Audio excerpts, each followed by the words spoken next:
Bonjour à tous, avec l'aide de Dieu, nous allons étudier une sikha du Rabbi sur la paracha de Vayigash du volume 10 de l'Ikouté Sichot. Sur le verset dans la paracha qui nous parle de la rencontre de Yosef avec ses frères, il est écrit une rencontre particulière entre Yosef et son frère de la même mère, donc Binyamin. Il est écrit que Yosef se jeta au cou de Binyamin, son frère, et pleura. Et Binyamin pleura à son cou. Il faut souligner qu'en hébreu, on dit que Yosef il est tombé sur Tsavré au cou de Binyamin, donc au pluriel, et Binyamin il est tombé sur le cou de Yosef. La Gemara dit, en effet, il y a une explication pour cela. Yosef il a pleuré sur les deux temples. Les deux temples, c'est pour ça qu'on parle de cou au pluriel. Le cou donc qui représente le temple, comme le Rabbi va expliquer dans la suite de la Sikha. Ces deux temples qui vont être dans la partie qui va être destinée à Binyamin. Lorsque les Juifs vont entrer en Eretz Israël, eh bien, chacun va recevoir sa part dans la terre d'Israël. Binyamin va recevoir Yerushalayim. Et là-bas, il y aura le premier temple qui va être détruit. Il y aura le deuxième temple aussi qui va être détruit. Et Yosef, donc, il a pleuré sur les deux temples qui vont être dans la partie de Binyamin qui vont être détruits. Binyamin, lui, il a pleuré sur le cou de Yosef, au singulier. En effet, il a pleuré sur le sanctuaire de Shiloh, qui va être construit dans la partie de Yosef. Donc, quand ils sont rentrés en terre d'Israël, on a partagé la terre d'Israël. Et Yosef a reçu donc un endroit qui s'appelle Shiloh. Là-bas, le sanctuaire a été construit. Là-bas, le sanctuaire a été détruit. En effet, lorsque les Juifs sont rentrés en Eretz Israël, il y avait le Mishkan, le sanctuaire qui était dans l'endroit qui s'appelle Gilgal pendant 14 ans. Et après, pendant 369 ans, il y avait le Mishkan, donc qui était dans l'endroit qui s'appelle Shiloh et qui a été détruit. Et c'est la raison pour laquelle que Binyamin a pleuré sur le cou de Yosef, et le cou est exprimé au singulier. Le Rabbi nous dit, voici la raison pourquoi Tsavar fait allusion, le cou fait allusion au Tsavré, fait allusion au Beth Amikdash. Il est écrit dans le Midrash, c'est expliqué dans le Midrash sur le verset, que Migdal David Tsavarer. C'est un verset dans le Shir HaShirim, dans le Cantique des Cantiques, qui dit « Ton cou est comme la tour de David ». Et le Midrash explique qu'il s'agit du temple. Non, pourquoi il s'agit du temple? La raison, elle est parce que de la même manière que le cou, il se trouve dans les hauteurs de l'homme, donc dans la partie haute de l'homme. Le plus haut, c'est la tête, mais il se trouve dans les hauteurs de l'homme. Alors le Midrash dit, de la même manière aussi, le temple, il se trouve dans les hauteurs du monde. Le Rabbi explique, ce qui est écrit Begovo shel olam, dans les hauteurs du monde. Ça ne veut pas dire dans l'endroit le plus haut du monde. Mais en effet, comme la Gemara, elle explique sur le verset, que Moshe Rabbeinu a dit dans la bénédiction qu'il a donnée à Binyamin, il a dit, ou ben kteifav shachen. Et entre ses épaules, il réside. C'est-à-dire que Dieu réside entre les épaules. Donc, dans la tribu de Binyamin, qui fait référence au Beth Amikdash, qui est dans l'épaule du monde, l'épaule, donc il n'est pas l'endroit le plus haut dans le monde, mais qui est plus bas. Et en effet, la Gemara dit que le Beth Amikdash, il est plus bas de 23 coudées. Une coudée, ça correspond à 48 cm environ. Donc il est plus bas que 23 coudées dans l'endroit qui s'appelle Ein Etam. C'est une source d'eau. Donc cette source d'eau qui s'appelle Ein Etam, c'est l'endroit le plus haut du monde. Mais le Beth Amikdash, le temple, n'a pas été construit dans l'endroit le plus haut du monde. Un peu plus bas, 23 coudées plus bas. Pourquoi? C'est comme le cou de l'homme. Le cou est dans les hauteurs du corps, mais il est un peu plus bas que le sommet du corps. Il n'est pas dans la tête. Et en effet, il y a écrit dans la Gemara que David Amelech et les sages qui étaient avec lui, ils ont dit, il faut pas le mettre tout en haut. On va le mettre un peu plus bas. C'est-à-dire qu'on va construire le temple un peu plus bas que le niveau le plus haut du monde, justement, parce qu'il est écrit que où est-ce que se trouve le temple? Il se trouve entre les épaules, donc c'est le cou. Et là-bas, la Gemara dit, il n'y a rien de plus beau chez un bœuf que ses épaules. En tous les cas, qu'est-ce qu'on voit ici? Que quand on dit Begovo dans les hauteurs, c'est dans la hauteur du monde, non pas le plus haut du monde. Alors le Rabbi demande, il dit, c'est quoi cette particularité, cette beauté, le fait que c'est pas dans le plus haut? De deux choses d'une. Si le fait que ça soit haut, ce n'est pas une qualité, alors qu'est-ce qu'on vient de dire ici? Ah, tu sais, le Beth Amikdash, il est dans les hauteurs du monde. Et si le Gov, le fait que le Beth Amikdash est dans les hauteurs, c'est une qualité, comme d'ailleurs c'est sous-entendu comme ça, on a l'air de ce qu'on est en train de dire, on est en train de parler que c'est haut. Eh bien, dans ce cas-là, de plus que c'est haut, c'est encore mieux. Alors, quelle est la raison que le Beth Amikdash, on dit il est plus bas de 23 coudées de Ein Etam? Donc, il faut comprendre, est-ce que c'est bien haut? Alors, si c'est bien haut, il faut aller jusqu'en haut, le plus haut. Et si c'est pas beau, alors pourquoi dire un peu plus bas? Alors, Rabbi nous dit pour cela, comprenons, voyons la particularité du cou. Le cou, c'est un intermédiaire entre la tête et le corps. La vitalité générale se trouve dans le cerveau qui est dans la tête. Pour que ça passe de la tête au corps, eh bien, ça passe par tout ce qui est dans le cou, que ce soit la trachée, l'œsophage, les vaisseaux sanguins. De même, lorsqu'il s'agit donc de faire passer donc, la partie du cerveau, l'intellect, donc qui se trouve dans la tête, qui va passer dans le corps, le fait que le cerveau, au moins la partie extérieure du cerveau, vient et passe dans le cœur, et de là-bas, après, ça va influencer tout le corps, c'est par le fait que ça va passer ce qu'on appelle, l'Admorazaken en Torah, il appelle ça le Meitzar HaGaron, littéralement l'étroitesse du cou. Car dans la tête, il y a beaucoup de choses et ça passe comme ça dans le cou pour aller dans le corps. Eh bien, ça passe donc par le cou. Donc d'après cela, le Rabbi nous dit, on voit que dans le cou, il y a une qualité qui n'existe pas dans la tête. Car, en effet, le cou, lui, il concrétise, et il amène au concret le but de la tête. Quel est le but de la tête? Aleph, premièrement, que tous les membres vont recevoir leur vitalité de la tête. Deuxièmement, que tous vont se comporter comme le cerveau, comme l'intellect qui est dans la tête, va décider qu'il faut. Bien que la qualité de la tête en elle-même, c'est beaucoup plus important, beaucoup plus grande que la qualité du cou. C'est la raison pour laquelle que la tête est plus haut même matériellement que le cou. Vrai, la tête a cette qualité-là, mais ça c'est dans le Seder HaMadregot, dans l'ordre des choses, la tête a une plus grande qualité. Mais en ce qui concerne concrétiser, faire le rôle du corps, de la tête, ça c'est le cou qui a une supériorité. Et pourquoi elle a cette supériorité? Justement, parce qu'il est plus bas. Et parce qu'il est plus bas que la tête, c'est la raison pour laquelle il a cette possibilité d'être un intermédiaire. Et à travers lui, la force donc, de faire passer la vitalité de la tête au corps. Donc, qu'est-ce qu'on a vu ici? Le Rabbi nous a dit que la qualité du cou, c'est que le cou fait passer des forces qui sont très très fortes, qui se trouvent dans la tête. Mais quand c'est dans la tête, c'est déconnecté du corps. Pour que ça soit connecté avec le corps, c'est justement le rôle du cou. Eh bien, le Rabbi nous dit, il en est de même aussi en ce qui concerne le Beth Amikdash. Le Beth Amikdash qui est comparé au cou, que l'essentiel de sa qualité, justement, pourtant, on va le construire un peu plus bas que le niveau le plus haut du monde. Pourquoi le Beth Amikdash doit être comme le cou et non pas comme la tête?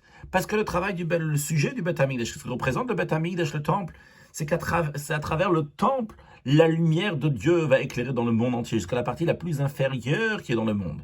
Et c'est la raison pour laquelle que le temple n'était pas dans le niveau le plus haut du monde, uniquement dans la partie haute du monde. Car s'il est tout à fait plus haut que le monde, c'est-à-dire qu'il est complètement séparé du monde. Et s'il est séparé du monde, à un niveau qui est très très haut, il n'est pas connecté avec le monde, il ne va pas éclairer le monde. Mais lorsque Nachat Pota, lorsqu'il descend un peu, il est un peu plus bas que le niveau le plus haut. C'est-à-dire qu'il est rapproché du monde. Ça, le Rabbi nous explique le sens profond de dire que le Beth Amikdash est un peu plus bas, c'est-à-dire qu'il va être un peu plus bas, il va être en connexion, en rapport avec ce qui est plus bas, qui va avoir affaire avec le monde pour éclairer le monde, comme le cou de l'homme. Le cou, le fait qu'il est plus bas que la tête, c'est ça qui lui donne la force, la possibilité d'influencer le corps. Il en est de même aussi pour le Beth Amikdash. Le fait qu'il est proche du monde, donc n'est pas le plus haut, déconnecté du monde, eh bien il peut influencer sur le monde. Et le Rabbi nous dit, il en est de même aussi pour le Beth Amikdash, le temple personnel qui existe dans chaque juif. Parce qu'en effet, lorsque Dieu il a dit de créer, de construire le sanctuaire, il a dit, vous allez faire un sanctuaire, Shachanti Betocham. Je vais résider dans eux. Il n'y a pas écrit je vais résider dans lui, dans le sanctuaire. Il y a écrit dans eux. Pourquoi? Pour dire que c'est dans chaque juif, Dieu va venir résider. Donc chacun de nous, on a notre Beth Amikdash. Et dans notre Beth Amikdash, dans notre temple aussi, il y a cette même notion-là. Il y a le fait que il y a une Nefesh Elokit, une âme divine. Mais l'âme divine ne doit pas être déconnectée, ne doit pas être tout en haut, séparée du monde, c'est-à-dire du corps de la personne, du Olam Katan, ce petit monde qu'il y a. Elle doit avoir affaire avec ce monde, en connexion avec ce monde, en rapport avec ce monde, pour le raffiner, c'est-à-dire pour raffiner l'âme animale qui est dans nous, notre corps, notre partie, les moyens que Dieu nous a donnés. Eh bien, par cela, le monde entier, notre corps entier, qui est donc le petit monde, va devenir un mishkan, un tabernacle, un sanctuaire pour la lumière d'Akadosh Baruch Hu. Donc ce que le Rabbi nous a expliqué ici dans ce premier chapitre, dans ce premier paragraphe, que le cou, c'est lui qui fait le lien entre la tête et le corps. Il en est de même aussi en ce qui concerne le Beth Amikdash. Le Beth Amikdash ramène la lumière divine dans le monde. Il en est de même aussi dans notre propre Beth Amikdash de chacun de nous, dans notre temple, que notre âme divine, donc qui est le niveau le plus haut qui est dans nous, doit être en connexion avec le corps, comme le cou qui prend donc quelque chose qui est très très haut et l'amène dans le corps.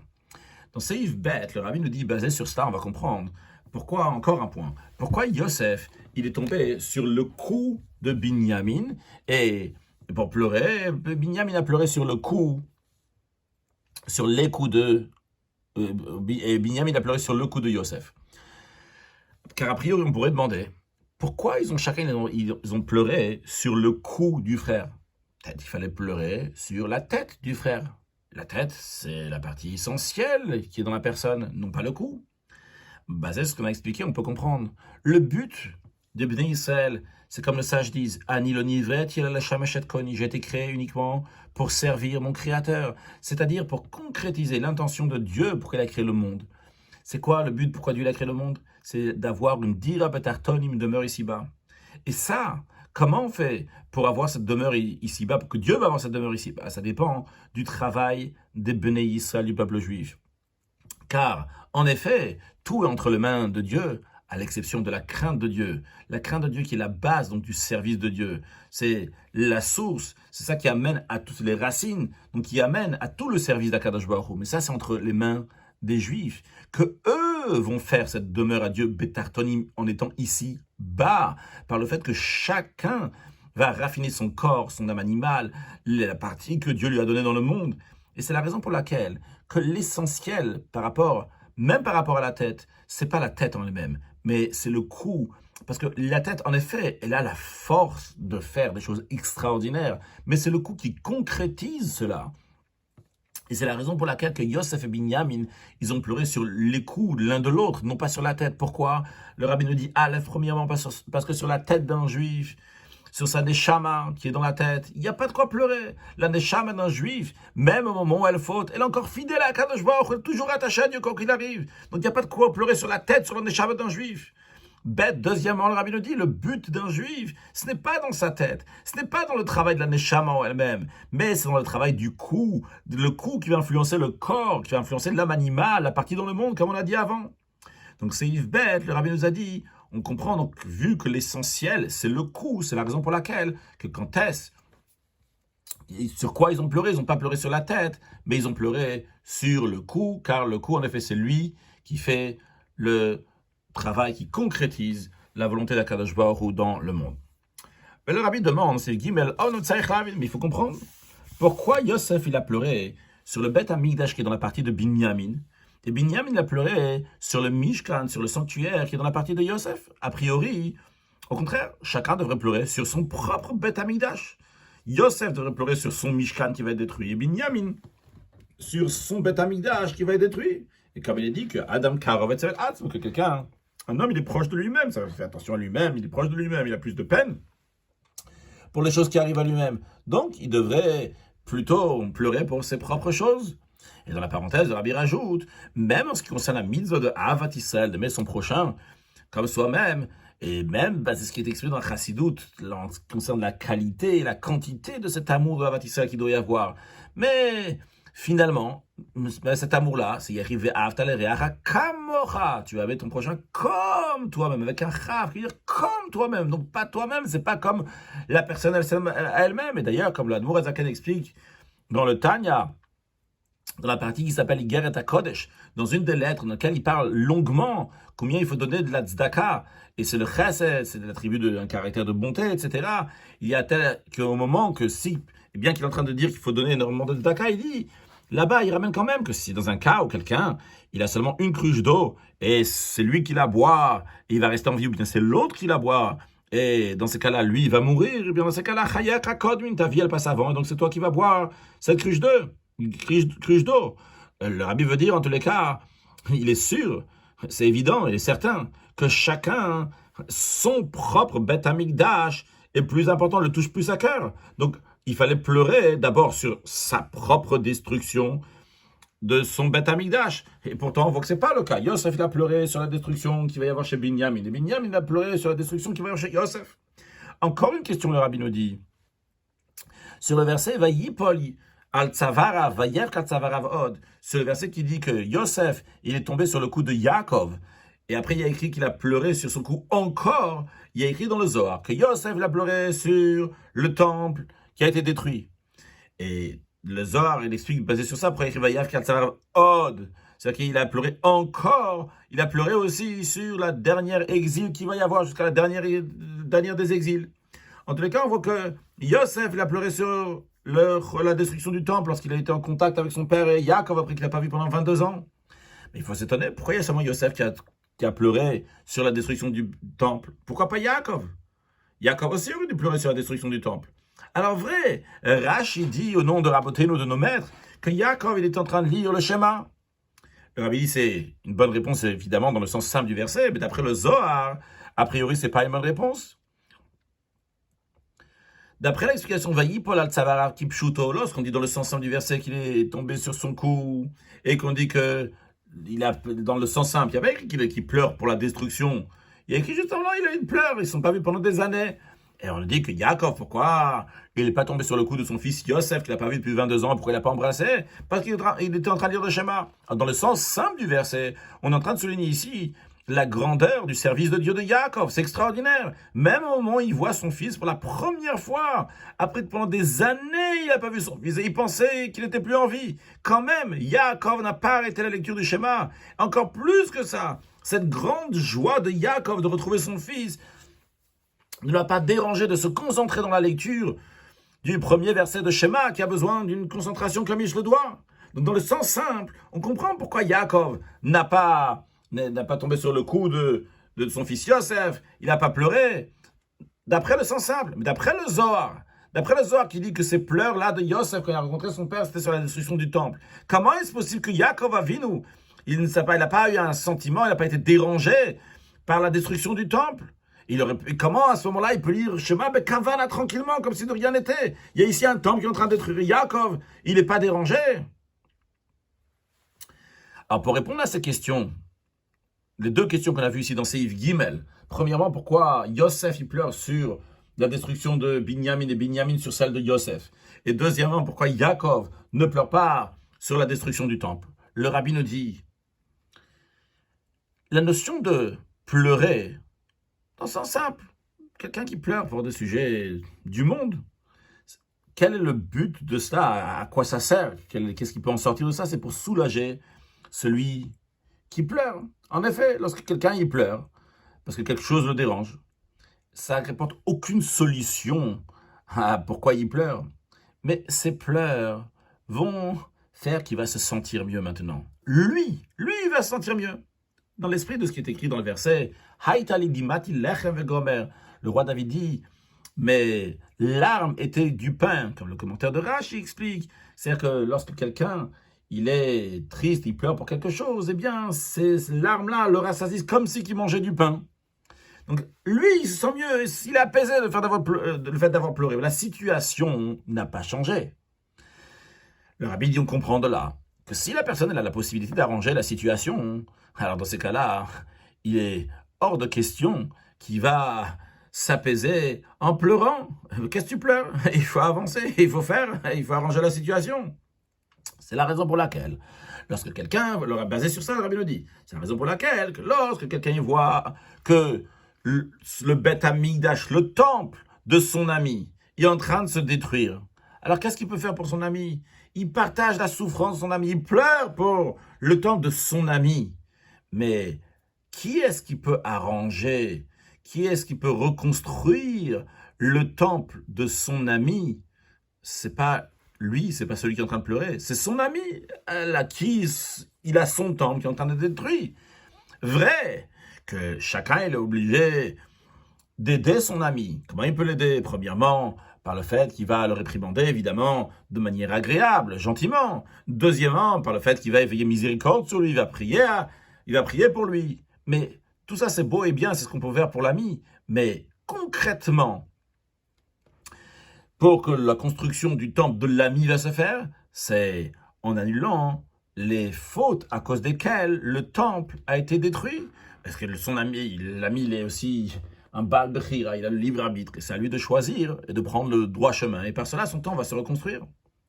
Maintenant, lorsque quelqu'un fait pour son ami tout ce qu'il peut pour l'aider, et après il voit que le temple de son ami est encore détruit, eh bien à ce moment-là, tellement que ça le touche à cœur, eh bien il va pleurer pour cela.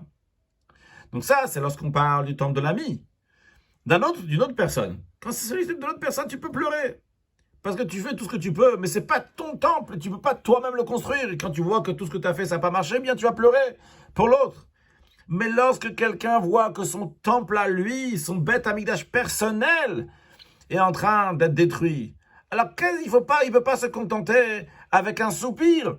Comme le rabbi ramène dans la note l'expression du Hayom Yom, du rabbi précédent, qui dit qu'il vaut mieux une action que 1000 soupirs. Tu ne veux pas te contenter de soupirs et de pleurer. Tu dois faire des efforts, d'arranger, de construire le temple. Comment ça? Par le fait que tu vas faire ton travail, ton service de Dieu pour amener la délivrance, ta délivrance personnelle pour reconstruire ton temple. À l'exception que si c'est des pleurs de Teshuvah, qu'à ce moment-là, les pleurs eux-mêmes, c'est une manière de reconstruire quelque chose. C'est une notion donc de construction. Comme il est dit, Sima dimati benodera, que le roi David dit à Dieu, dépose mes larmes dans ton vase, garde-les. Donc c'est un méritant soi-même. Et le rabbi continue à dire que des fois, le fait que la personne elle va pleurer alors qu'il doit construire son temple, il va se dire, c'est bon, j'ai fait ce que je pouvais, j'ai pleuré pour la destruction de mon temple. Qu'est-ce que tu pleures? Agis! C'est la raison pour laquelle le rabbi nous explique, basé sur cela, que Yosef et Binyamin ont pleuré chacun sur le temple qui est chez l'autre. Parce qu'ils n'ont pas pleuré pour leur temple à eux. Pour ton temple, il ne faut pas pleurer. Ton temple à toi, construis-le, bouge, fais quelque chose. Yaakov, lui, il a pleuré. Il n'a pas pleuré pour le temple non plus. Il lisait le schéma. Parce que Yaakov, c'est le père de tout le Bnei Israël. Donc, le sanctuaire qui est dans la partie de Yosef, et le temple qui est dans la partie de Binyamin. Les deux, ils sont dans la partie de Yaakov, qui est le père de Yosef et Binyamin. Donc lui, Yaakov, était en train de s'occuper de la construction du temple. Quel rapport de la construction du temple avec la lecture du schéma? Le rabbi nous explique. Parce que le Beth Amikdash, pourquoi on le construit? C'est pour qu'il va y avoir un endroit, un lieu dans lequel on peut amener des sacrifices. Et il est dit à propos du schéma que tout celui qui lit le schéma, eh bien, il est considéré comme s'il a amené un holocauste et une offrande, qu'il a amené des sacrifices dans le temple. Et c'est l'essentiel du sacrifice, c'est quoi? C'est pas juste l'animal qu'on amène. Mais lorsque la Torah présente les sacrifices, elle dit Adam ki yakiv mikem korban navaye. Lorsqu'un homme va offrir un sacrifice, mikem, de vous un korban à Dieu, un sacrifice à Dieu. C'est-à-dire ce que la personne elle va faire, elle va lire le schéma, réciter le schéma, et le mesirut nefesh, le don de soi qui est dans le schéma. Quand on dit echad, qu'on se donne entièrement à Hashem echad, à ce Dieu qui est unique, et comment on se donne bechol nafshecha, de toute ton âme, même s'il prend ton âme, se donne entièrement à Kadosh Baruch Hu. Donc basé sur cela, on a eu la réponse aux questions. Pourquoi chacun il a pleuré sur le temple de l'autre? Parce que quand c'est ton temple à toi, il ne faut pas pleurer, il faut le construire. Uniquement sur celui de l'autre, lorsque tu as fait tout ce que tu pouvais pour aider l'autre et ça n'a pas réussi, eh bien à ce moment-là, tu peux pleurer, te sentir mieux. Mais si tu peux agir, eh bien dans ce cas-là, il faut agir. Yaakov, lui, il n'a pas pleuré du tout. Il est occupé dans la lecture du schéma qui représente la construction du temple. Maintenant, tout ça c'est beau et bien, hein, mais il s'agit ici de prophètes, des gens qui ont déjà vu que dans le territoire de l'autre, il va y avoir une destruction un jour. Alors dans ces cas-là, le rabbi dit dans Seif, on pourrait demander, vu qu'ils ont vu donc par prophétie Ruach HaKodesh, que le sanctuaire et le temple vont être détruits. Non, ça y est, ça a déjà été décrété, dans Hachem il a déjà décrété. Qu'est-ce qu'on peut faire dans ça?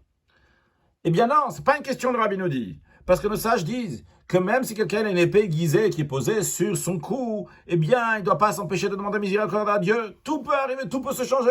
Et même après que le décret a déjà été décrété, on peut, en faisant des efforts, déchirer ce décret. Et comme on retrouve à propos du roi Chizkia, que le prophète Ishaïa, il est venu chez lui et il lui a donné la prophétie que Dieu avait dit, que Chizkia va mourir. Et comme le rabbi rajoute ailleurs, le rabbi a dit la sikha, il a dit qu'il s'agissait ici pas juste c'était dans une prophétie qui est dans la tête du prophète. C'est le prophète avait déjà exprimé cette prophétie. Pas seulement ça, c'est à Yerushalayim que là-bas, donc c'est la métropole de la prophétie. Et pourtant, Chizkia, le roi, il a dit à Ishaïa le prophète, finis ta prophétie et sors. Et suite à ça, une fois que le prophète il est sorti, qu'est-ce qu'il a fait Chizkia? Il s'est retourné vers le mur, il a prié à Hachem. Et sa prière a eu un effet, comme il y a écrit Shamat et Tfilatecha. Hachem a dit, j'ai entendu ta prière, je l'ai écouté, c'est exaucé. Et il a vécu encore 15 ans. 15 ans littéralement dans ce monde-là. Alors bien que c'était déjà décrété, à la même manière aussi, bien que Yosef et Binyamin savaient qu'il y allait avoir ce décret-là, que c'était pas possible, que c'était y avoir une destruction, mais eux, ils devaient prier, tout faire pour construire leur temple. Donc il fallait pas pleurer pour leur propre temple, il fallait tout faire pour le construire. Le rabbi conclut la sikha dans ses Ivav en nous disant que chaque génération dans laquelle le temple n'a pas été construit, dans sa génération de ces jours, considère comme si que c'est cette génération-là qui a détruit le temple. Le rabbi nous dit de la même manière aussi en ce qui concerne donc, le temple de chacun personnellement. C'est ça que le Beth Amikdash, son temple n'a pas été construit dans sa vie, c'est parce que son Beth Amikdash personnel est détruit. C'est le travail de chacun de nous. Le Beth Amikdash personnel était bien comme il faut, bien établi, eh bien Mashiach serait revenu et reconstruire le Beth Amikdash général. C'est-à-dire que le Beth Amikdash général, ça dépend en effet du Mashiach, mais le Beth Amikdash personnel de chacun de nous, ça dépend de nous-mêmes. Et lorsque quelqu'un y réfléchit à cela, quel est le but de réfléchir à cela? C'est pas pour arriver à un soupir, pour pleurer, mais c'est pour agir, passer à l'action, amener une délivrance personnelle à chacun de nous. Et la construction du Beth Amikdash qui est dans nous-mêmes, dans notre âme. Et par cela, ça empresse et ça amène la délivrance générale et la construction du temple à sa place avec un Shiach Tzidkeinu Bekarov Mamash. À noter que le Rabbi a dit cette sikha, c'est des Zayin Tevet, Tavshin Chafé, le 7 Tevet de l'année 5725, et le 10 Tevet, donc après, donc 3 jours après, c'était à Sarabet Tevet. Le Rabbi cette année était Chazan, vu que la mère du Rabbi est décédée le 6 Tishri Tavshin Chafé en 5725. Le Rabbi donc était Chazan pendant les 11 mois qui ont suivi. Le Rabbi a énormément pleuré, des pleurs, des sanglots. On peut entendre ça sur les cassettes aujourd'hui. On peut entendre quand le Rabbi vraiment sanglote lorsqu'il pleure dans les slichot de Sarabet Tevet. Et c'est sûrement lié donc à cette idée-là que le Rabbi pleure sur le Beth Amikdash d'autres personnes qui n'ont pas encore été reconstruit. Mais peut-être il faut voir est-ce que c'est juste ou c'est pas juste, que le Rabbi finalement c'est le père de tous les Juifs. Et donc comme Yaakov. Bon, mais en tous les cas, ça c'était dans le Tavshin Chavé en 5725. Après on a eu le dévoilement, les grands Gilouim. D'après Tavshin Memchet, Tismach, le Rabbi il faut être donc très joyeux, jusqu'à Tavshin Nunbet, que le Rabbi il a insisté énormément dans toutes ces années-là, donc il faut être très joyeux, et que maintenant, au contraire, on se prépare à la Geoula, Mitit Vashlema. Le but c'est pas de pleurer sur le passé, mais c'est se réjouir sur l'avenir. Sisu Vesim Kobesim Krata Geoula, se réjouir que Mashiach il arrive, et que Mashiach il arrive dans notre génération, que nous sommes la dernière génération de l'exil, la première génération de la délivrance, et donc c'est sûr et certain que de nos jours, le Rabbi, il est très très fier des Chassidim, très très fier du Klal Israël, et là il tapera le changement qu'il y a eu dans le monde, qui est prêt maintenant pour accueillir Mashiach. Now, excellente journée.